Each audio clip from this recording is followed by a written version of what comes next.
ఉద్యమాల నల్లగొండ కన్నదో కడుపు నిండా ఉద్యమాల నల్లగొండ వేములపల్లి వెలుగునివ్వగా మొలక పట్టంలోన మోదుగు పువ్వయి నడచిరావయ్యో మా రాపులు భాస్కరా న్యాయదేవతకే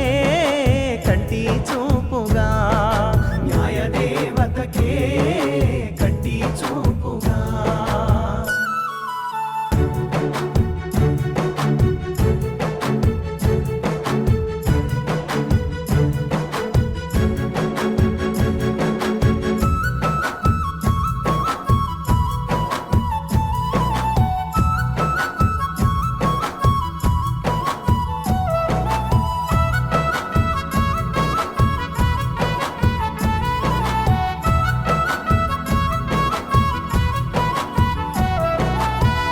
ఇంటి రైతు పోరాటము బాల్యమంత కష్ట సహవాసము చదువు దూరమయ్యే ఆ సమయము చదివినావు జీవితాసారము పేదింటి